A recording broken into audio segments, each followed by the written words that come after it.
For some reason, I couldn't tell you why, but I feel like we're about to have a really great week here in NFTs. But we can't start this killer week if I'm starting the week with bad info. So I got to make a correction to something I reported on yesterday. You guys know that Sense mint that's coming up today over on Bitcoin? Well, I've said a few things about this. I think this is one of the biggest mints, if not the biggest mint of the week here. But in my show yesterday, I said Pindar Van Arman is the artist behind this collection. And guys, he's not. Got that wrong. So Sovereign Art reached out to me just letting me know that the artist behind this collection, not announced yet. Pindar here is a founder of Sovereign Art. First off, Sovereign Art, thank you for correcting this. Really, anytime, guys, I get something wrong, always hit me up. You can DM me. You can leave it in the comments. I don't want to put bad info out there. But cool story here. I did find out who the artist is. I'm not going to say it because I don't think it's actually out there yet. But yeah, let's just say this is going to be a pretty big collection here. Keep your eyes on it. Of course, I'll bring you updates throughout the week. Now, guys, I feel like I don't say thank you enough, and I got to say it right now because, man, we just hit 800 subscribers. I feel like last week, already at about 860. So here's a quick reminder. It's something you got to do if you're making content. Got to ask you, if you're not subscribed, if you're not following, well, make sure you're subscribed to Inside NFTs over on YouTube. Remember, we have a live daily show Monday through Friday. It's at 4:30 p.m. Eastern time. And on Saturday mornings, we got the show at 8:15 a.m. So tons of content. Make sure you're subscribed. And you got to be following CryptoSlam over on X. A lot of big updates coming for you. Okay, so now we can get into the NFT market update. You see this morning on the Forecast 500 NFT index, the value of NFTs is actually up in the green 0.52%. So a nice start to the week here. Yesterday and today both up in the green. And yeah, you can probably thank crypto for that green over in NFTs. Bitcoin, Ethereum, BNB, Solana, Cardano, and Avalanche, those blockchains with NFTs that are part of that Forecast 500 index, well, all of them, their native tokens are up pretty big here. So yeah, root for crypto. It's good for your NFT bags. NFT sales, though, we've talked about this. It has been really light on secondary markets here. You see yesterday, 27.3 million. That is cross-chain sales. Now, unique sellers and buyers, you could see data was still processing yesterday when I reported on this, because yesterday it looked like we were at like a 3-year low in sellers. Instead, though, we're around October levels, which, yes, is low, but I'll show you in a moment. If you zoom out, we are in a really, really good place right now. Now, trade profits the past few days, we just can't break that $1 billion threshold. In fact, not even close. Yesterday, 227,000 in profits, and today, right about the same. A lot of hours left in this day, so we'll see how this finishes. We also have the completed weekly numbers here to look at. You see 250 million in sales, and yeah, the continued pullback in sellers and buyers and transactions a little bit, and trade profits actually up. You got to imagine a big chunk of that is that $16 million CryptoPunk sale. That 250 million in sales, well, that would be our third lowest week of the year for NFT sales. We need to add about 29 million for the Runestone sales. So if you add those in, that brings us to about 280 million, and that really puts us probably the 5th or 6th lowest day of sales in the year, but again, right in the middle. Gotta say, solid week considering how slow things really got. Now, as far as what's moving the market, we're looking here at CryptoSlam. You can see the general ordinals collection there at the top. They're followed by D-Market, Braganas, Bored Ape Yacht Club, Howdy Hats, who have a token coming, I believe, today, Gods Unchained, Node Monkeys, Pudgy Penguins, CryptoPunks, and the Mad Lads round out your top 10 here. And Bitcoin, your top blockchain by sales volume, 10.5 million in sales. Now, guys, I gotta show you, I'm turning off the fungible token filter. That lets us see BRC20s here in the collection rankings. And check that out. We do have a BRC20 collection here at number 2, and we've got another at number 7. And then scrolling down, you see a heck of a lot more. So I gotta remind you here, I see BRC20s usually as a leading indicator that things are really picking up on Bitcoin. Those BRC20s are the current day meme coins over in the Bitcoin ecosystem. So kind of like on Solana and over on Base, you're seeing traders prefer right now these fungible tokens. And at least on Bitcoin, I can say I definitely noticed that we start with a BRC20 cycle and then we see ordinals start to move. Let's see if it plays out again here in a couple weeks. I think it's going to. Now check this out. We have a couple really big sales here in the past 24 hours. And that top sale in particular, I'm loving here. It's a Bitcoin rock for just over 3 Bitcoin. That's followed by a few CryptoPunks, but then 2 more Bitcoin rocks. And those 2 rocks, 1.9 Bitcoin, 2.3 Bitcoin,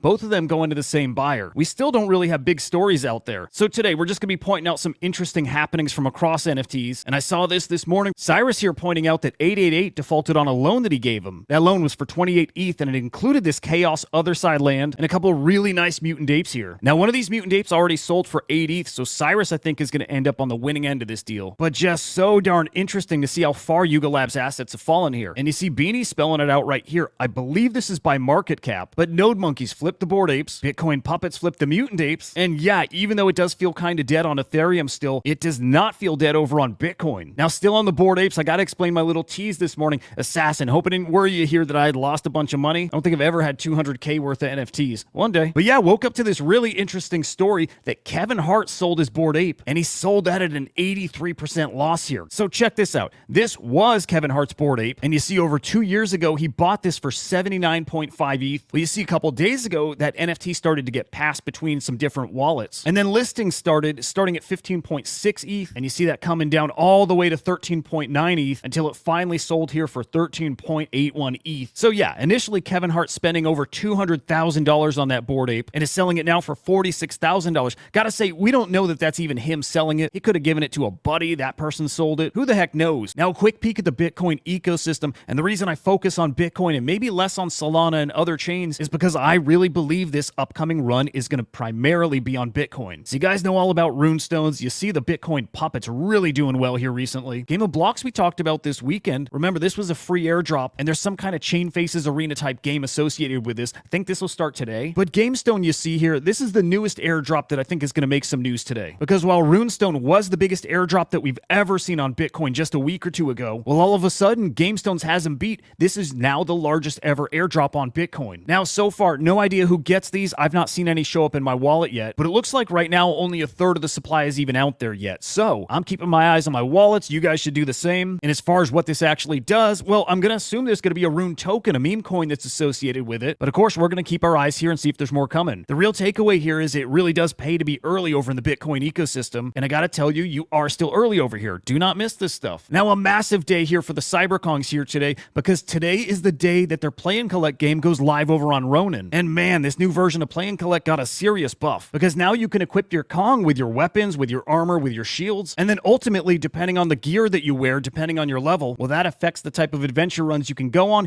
ultimately affects the type of loot you can get. So a big day for the CyberKongz, one that's been many months in the making here. Also today, at this point, you've heard me say it multiple times, but the Sense Mint is coming. A nice 6-hour whitelist window if you did get a whitelist, but also watch for opportunities to collect on the secondary market. Study Floriforms and look at the range that those traded between. I want to say those hit 0.0015 Bitcoin and got as high as 0.02 Bitcoin. And I see really similar potential here, especially because I do think Ordinals is going to continue to heat up here over the next few weeks. Guys, never financial advice. I just like to describe what I see out there. Now today we got a bunch of great Slam Vision shows coming your way. At 1 p.m. Eastern time, you've got the NFT live crew. You get an hour live of catching up on the past few days here in NFTs and also in meme coins. These guys are great at that stuff. And then at 4:30 p.m. Eastern time, you got this crew of idiots bringing you inside NFTs live. By the way, all these Slam Vision shows will be giving out CryptoSlam NFT whitelists, so stay tuned for that. Unfortunately, no Little Noun show tonight. Got some scheduling conflicts with some of our co-hosts. Should be back next week, even with NFT NYC going on. And then tomorrow, guys, of course, we'll be back with your daily NFT market update. We'll get into all the latest happenings. Remember, if it's happening in NFTs, I'm bringing you inside. Until the next time, I'll see ya.